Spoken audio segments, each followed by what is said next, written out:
Ever the controversial figure, Jesse Singal has put together a thread citing a Jezebel post, and I thought it was really fascinating. If you're not familiar, Jesse Singal is a journalist who's been criticized by many trans rights activists for some of the things he's written about trans youth. I'm not super familiar, I just know that he's rather controversial. I think he's like on the left. He writes for New York Mag. I just cited him in a story earlier today, my main channel about Peter Boghossian. He wrote something. But he's got this thread that I saw. Someone retweeted. It's really interesting. He calls it feel-bad liberalism. He's referring to this corporate social justice push. Not necessarily social justice. I think he's talking about something specific. It's really interesting, though, because he starts with this story from Jezebel that effectively tells white women, growing armpit hair is, oh, you shouldn't be celebrated for it. And he gets into this thread about how they're trying to sell products using, my understanding, social justice. So let's read through this. I think this is pretty fascinating. So he starts by saying, Jezebel, pretty white women are often celebrated for their bushy eyebrows or for their courageousness in growing long silky strands from their pits. But it's black and brown women and trans people who should be honoring, we should be honoring and highlighting.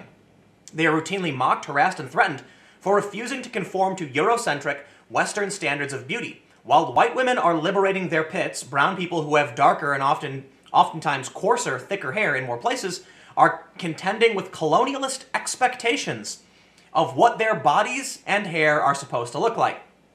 Now, what you typically see, like an anti-social justice, personality say is, what's the meme? It's like, damn white people in there, shuffles deck, armpit hair. There's always some weird thing they're angry about. Well, Jesse brings up an interesting point. First, he says, imagine being a young feminist trying to figure this out and being told that as a white person, you're already celebrated for having body hair, question mark, followed by many question marks. The rise of feel-bad liberalism has been such a disaster and is so obviously a corporate scam. Feel-bad liberalism tells you that even though you think you have the right politics, really, you're a piece of S because of some pesky ID category you can't dislodge. Luckily, there's always a training or more content you can consume to try and scrub the stain off. Feel-bad liberalism is inimical to any sort of solidarity because it is designed to carve people up into finer and finer groups as a cheap power play and to sell them stuff based on the groups they've been shunted into.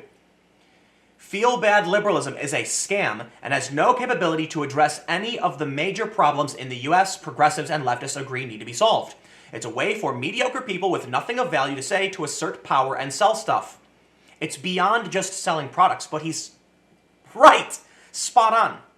Why is it that when Ellen DeGeneres had Kevin Hart on her show, and they had a meaningful conversation actually talking about the issue of homophobia, activists then just started dragging Ellen?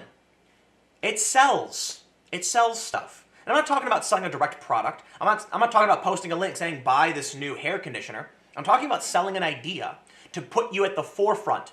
They're effectively priests in a non-theistic religion. They want to shepherd the herd toward them to gain the followers so they can say, oh, unto me bequeath your tithes.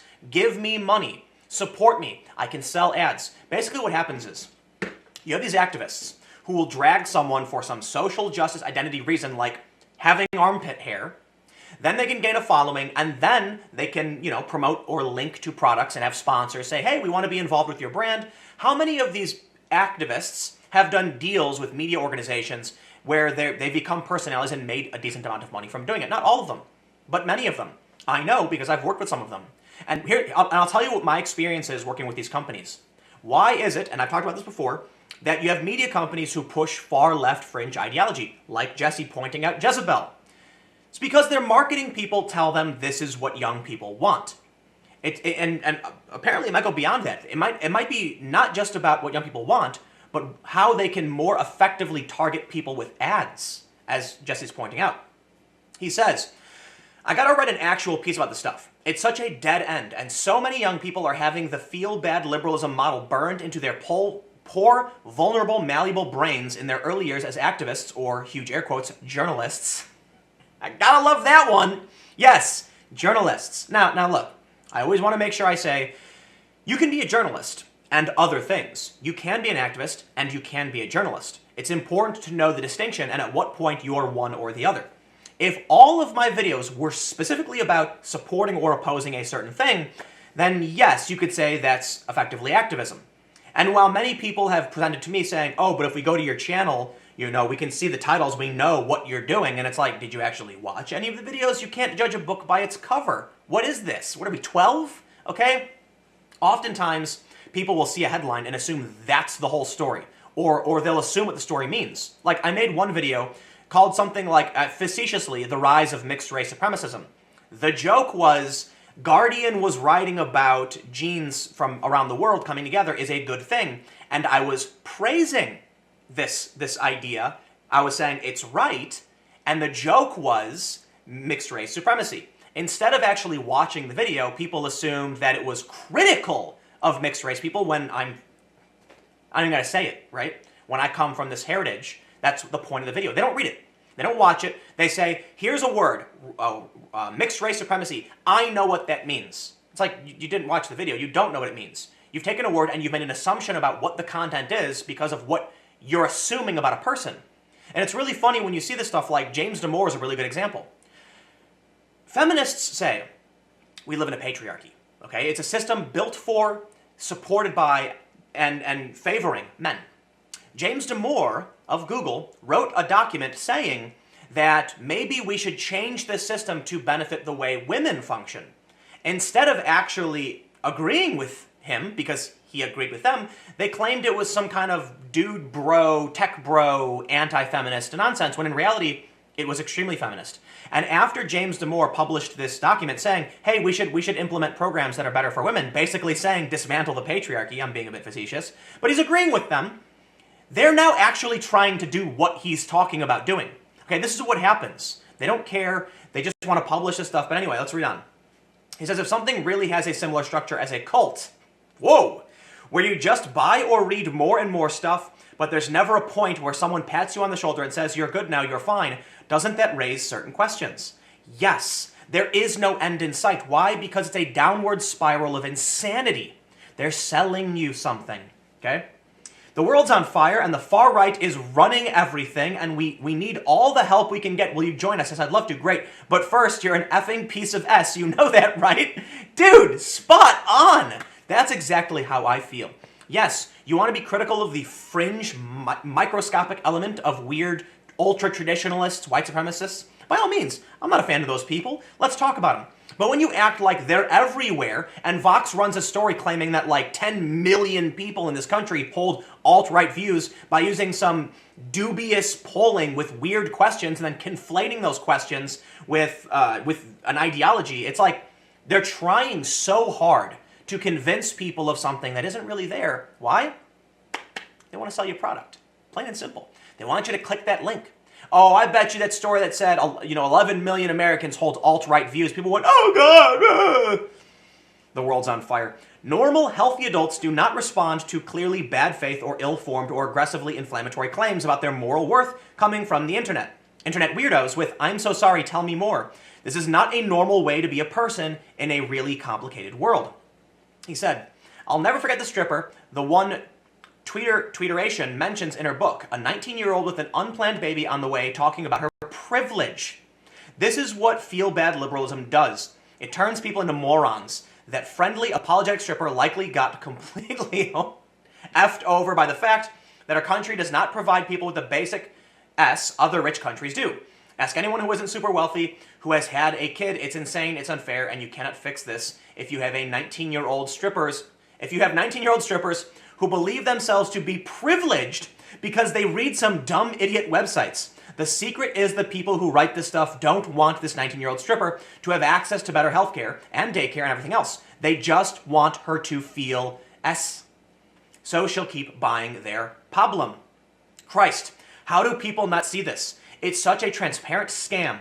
Take the anger that should be directed at the ridiculous way our society is run and redirect it inward so people hate themselves instead and come to you for purification since you claim to offer it. Spot on, basically pointing out the religious aspect of this. Do you know what tithing means? It's a reference to when you go to church and you give money to the church. This is what we're seeing across the board. someone must have figured out at some point, how do we, actually I'll tell you this. I used to do fundraising for nonprofits. And I used to talk to my friends about how amazing it was we sold nothing. Nothing. We'd go out on the street, smile, wave, shake hands, and at the end of that interaction, I would have your credit card details, and you'd be giving money to a nonprofit in exchange for nothing, for a feeling. And this is what we would do. We'd identify a problem. Hey, there's a problem. It's a bad problem. You should help solve that problem, right? Great. Then you give your money, and we can solve that problem. So effectively, you do your thing, but by allocating resources toward this nonprofit, you're trying to solve this problem. The thing is, the problem never ends. It never goes away. And this is why I quit, because I felt like at some point I realized it's a scam. Take a look at those truth commercials. I'm very critical of those orange truth commercials where they're like, smoking is bad. Okay, smoking is bad. Get people to stop smoking, and you're done. Now they're going after vaping.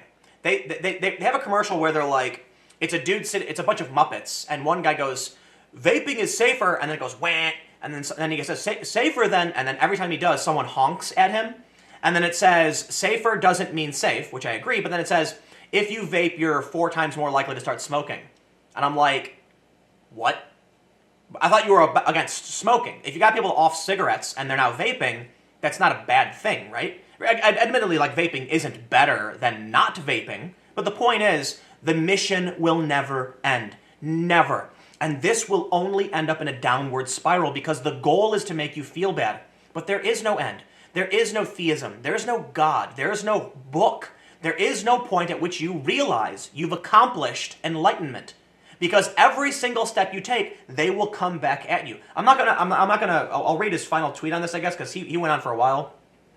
He said, I know this is coming. People are going to claim that my critiques of feel-bad liberalism are really just microwave critiques of identity politics. That's not how I see things at all.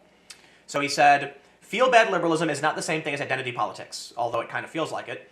Identity politics stems from the simple, obvious, true observations that members of certain human groups share a susceptibility to certain kinds of harm, and that there is strength in them banding together to defend themselves, raising awareness of the injustices they've faced that flow directly from their group membership, and trying to remediate those injustices.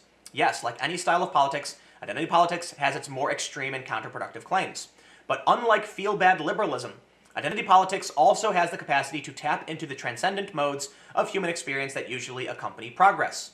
You can simultaneously raise righteous outrage about the Flint water catastrophe and link it to a history of anti-black oppression, identity politics, while telling people who don't live in Flint or who don't look like people who live in Flint that they have a meaningful role to play in helping fix the problem. Anyway, I don't necessarily agree with everything he says, but I'll end by saying this. I do think the core idea of social justice is a good thing. There is historical racism. There is institutional racism. The problem is, when you try to have a conversation about this, you end up with these fringe wackaloons who say all white people are racist. Okay, that's not true at all. Okay?